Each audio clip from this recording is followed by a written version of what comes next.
Hi friends, ഇന്ന് നമുക്ക് beef കറിയുടെ ഒരു റെസിപ്പി നോക്കിയാലോ.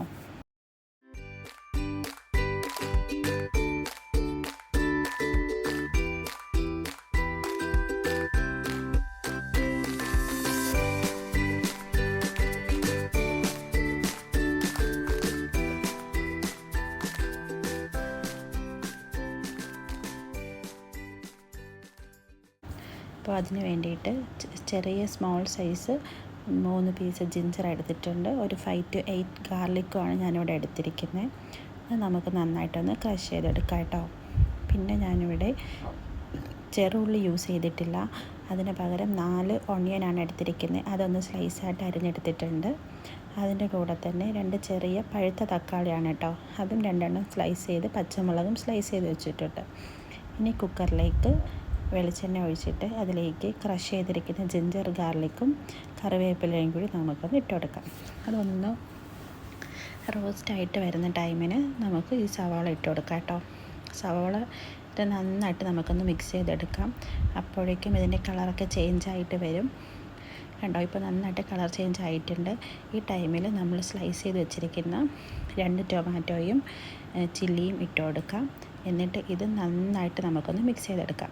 മിക്സ് ചെയ്ത് ഈ ടൊമാറ്റോ ഫുള്ള് വെന്ത് സവാളയുടെ കൂടെ നന്നായിട്ട് കുഴഞ്ഞ രൂപത്തിലായിട്ട് വരും. ആ ഒരു സമയം വരെ നമുക്ക് മിക്സ് ചെയ്ത് കൊടുക്കാം. അപ്പോൾ ഇതുവരെ ഞാൻ സോൾട്ട് ആഡ് ചെയ്തിട്ടുണ്ടായിരുന്നില്ല, അപ്പോൾ ഞാൻ സോൾട്ട് ആഡ് ചെയ്യുന്നുണ്ട്. പിന്നെ കുറച്ച് ടർമറിക് ആഡ് ചെയ്യുന്നുണ്ട്. പക്ഷേ ഇപ്പോൾ ടർമറിക് ആഡ് ചെയ്ത സമയത്ത് കുറച്ച് കൂടിപ്പോയി. അപ്പോൾ ഞാൻ ഇത്രയും ടർമറിക് സാധാരണ യൂസ് ചെയ്യാറില്ല. എപ്പോഴും ഞാൻ ടർമറിക് കുറച്ചാണ് യൂസ് ചെയ്യൽ. അപ്പോൾ ടർമറിക് ആഡ് ചെയ്തിട്ട് നമുക്ക് നന്നായിട്ടൊന്ന് മിക്സ് ചെയ്തെടുക്കാം കേട്ടോ. അപ്പോൾ മിക്സ് ചെയ്ത് നന്നായിട്ട് വെന്ത് കുഴഞ്ഞ ആ ഒരു രൂപത്തിൽ വരും കണ്ടോ. എത്ര നന്നായിട്ടാണ് വന്നിരിക്കുന്നതെന്ന് നോക്കിയിട്ട്, നന്നായിട്ട് കുഴഞ്ഞ പരുവത്തിൽ വന്നിട്ടുണ്ട്. ഈ ടൈമിൽ നമുക്ക് കുറച്ച് ഗരം മസാല ഇട്ട് കൊടുക്കാം. ഗരം മസാല ഇട്ടിട്ട് വീണ്ടും ഒന്ന് നന്നായിട്ട് മിക്സ് ആക്കാം കേട്ടോ. ഇനി നമ്മളിതിലേക്ക് കഴുകി വൃത്തിയാക്കി വെച്ചിരിക്കുന്ന ബീഫാണ് കേട്ടോ ഇട്ട് കൊടുക്കുന്നത്. ഈ ബീഫ് ബോൺലെസ് ബീഫാണ്. ഞാൻ എപ്പോഴും വിത്ത് ബോണോട് കൂടിയിട്ടാണ് മേടിക്കൽ. ഇത്തവണ ഞാൻ ബോൺലെസ് ബീഫാണ് എടുത്തിട്ടുള്ളത് കേട്ടോ.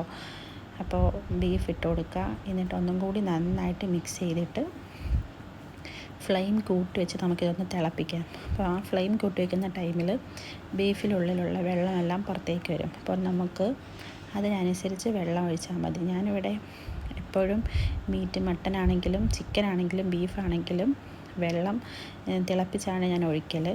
പിന്നെ നമുക്ക് ഇതിലേക്ക് കുറച്ച് കുരുമുളക് ആഡ് ചെയ്ത് കൊടുക്കാം.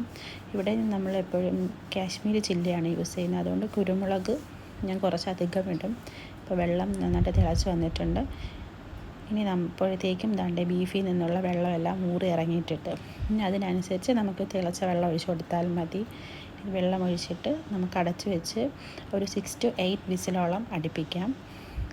വിസിലെല്ലാം ആവിയെല്ലാം പോയി വന്നിട്ടുണ്ട്, നന്നായിട്ട് വന്നിട്ടുണ്ട് കേട്ടോ.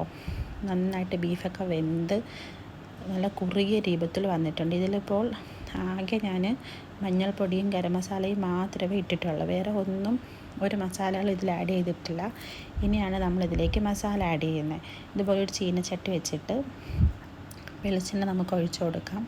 ഈ സമയത്ത് നന്നായിട്ട് തീ കുറച്ച് വേണം വെക്കാനായിട്ട് കേട്ടോ. ഫ്ലെയിം ലോയിലിടുക, അതല്ലാന്നുണ്ടെങ്കിൽ ഓഫ് ചെയ്ത് വെക്കുക കേട്ടോ. എന്നിട്ട് ഇതിലേക്ക് 2 ടേബിൾ സ്പൂൺ മല്ലിപ്പൊടിയും 1 ടേബിൾ സ്പൂൺ കശ്മീരി ചില്ലിയാണ് ഇടുന്നത്. അതിൻ്റെ കൂടെ കുറച്ച് ഗരം മസാല ഇട്ട് കൊടുക്കുന്നുണ്ട്.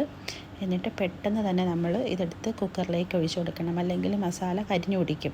അപ്പോൾ ടേസ്റ്റ് ഫുള്ളായിട്ട് മാറിപ്പോകും. ഇപ്പോൾ കണ്ടില്ലേ, നല്ല കുറുകിയ അടിപൊളി ബീഫ് കറി ഇവിടെ റെഡി ആയിട്ടുണ്ട്. ഇത്രയേ ഉള്ളൂ, എളുപ്പത്തിൽ നമുക്ക് റെഡിയാക്കാൻ പറ്റുന്ന ഒരു സൂപ്പർ കറിയാണ് ഇവിടെ റെഡിയായിരിക്കുന്നത്. ഇത് കണ്ടില്ലേ, നന്നായിട്ട് കുറുകി വന്നിട്ടുണ്ട് കേട്ടോ. അപ്പോൾ ഇത്രയേ ഉള്ളൂ, എളുപ്പത്തിൽ റെഡിയാക്കാൻ പറ്റുന്ന ബീഫ് കറിയാണിത്. ടേസ്റ്റും മറ്റുള്ള ബീഫ് കറിയെ അപേക്ഷിച്ചിട്ട് നല്ല ടേസ്റ്റും ആയിരിക്കും ഇത് കഴിക്കാൻ വേണ്ടിയിട്ട്. ഇത് കൂടുതലും കഴിക്കാനായിട്ട് ഇടിയപ്പം, അപ്പം, അരിപ്പത്തിരി ഇതിനോടൊക്കെ കഴിക്കാൻ സൂപ്പർ ടേസ്റ്റ് ആയിരിക്കും കേട്ടോ. അപ്പോൾ സാധാരണ നമ്മൾ മസാല മൊത്തത്തിൽ മുളക് പൊടിയും മല്ലിപ്പൊടിയൊക്കെ ഇട്ടിട്ടാണ് കറി വെക്കൽ. പക്ഷെ ഇങ്ങനെ ഒന്ന് ട്രൈ ചെയ്ത് നോക്കിക്കഴിഞ്ഞാൽ പിന്നെ എപ്പോഴും നമുക്ക് ഇങ്ങനെ ചെയ്യാനേ തോന്നുള്ളൂ. അപ്പോൾ ഇത്രയേ ഉള്ളൂ കറിയുടെ റെസിപ്പി. പിന്നെ ഇതിൻ്റെ കൂടെ ഇപ്പോൾ അരിപ്പത്തിരിയാണ് കേട്ടോ ഉണ്ടാക്കുന്നത്. അരിപ്പത്തിരി കുഴയ്ക്കുന്നതോ പരത്തുന്നതോ ഒന്നും ഞാൻ ഇതിലെടുത്തിട്ടില്ല. ജസ്റ്റ് അരിപ്പത്തിരി ഇപ്പോൾ പാൻ ചൂടാകുമ്പോൾ ഒന്ന് ഇട്ട് കൊടുക്കുക. ചെറുതായിട്ടൊന്ന് ചൂടായി വന്നു തുടങ്ങുമ്പോൾ തിരിച്ചിട്ട് കൊടുക്കാം. അതിനുശേഷം ഒന്നും കൂടി തിരിച്ചിട്ട് കൊടുക്കുക കഴിയുമ്പോൾ ഇത് നന്നായിട്ട് പൊങ്ങി വരും. പൊങ്ങി വരുമ്പോഴത്തേക്ക് നമുക്ക് എടുക്കാം. അപ്പോൾ ഇത്രയേ ഉള്ളൂ. അരിപ്പത്തിരി ഒരു 4 അരിപ്പത്തിരി എടുത്ത് വെച്ചിട്ടുണ്ട് കേട്ടോ. കുട്ടിയൊക്കെ കൊടുക്കാൻ വേണ്ടിയിട്ടാണ്. രണ്ടാൾക്കും ഞാനാണ് കൊടുക്കൽ. ഇപ്പോൾ 4 അരിപ്പത്തിരിയും അതിൻ്റെ കൂടെ അടിപൊളി കുറുകിയ ബീഫ് കറിയും റെഡി ആയിട്ടുണ്ട്. അപ്പോൾ ഇത്രയേ ഉള്ളൂ ഇന്നത്തെ ബീഫ് കറിയുടെ റെസിപ്പി. അപ്പോൾ എല്ലാവരും ഒന്ന് ട്രൈ ചെയ്ത് നോക്കുക. അതുപോലെ തന്നെ എല്ലാവരും ഒന്ന് ലൈക്ക് ചെയ്യണം, ഷെയർ ചെയ്യണം, പിന്നെ ഒന്ന് സബ്സ്ക്രൈബ് ചെയ്യണം കേട്ടോ. അപ്പോൾ താങ്ക് യു ഫോർ വാച്ചിങ്.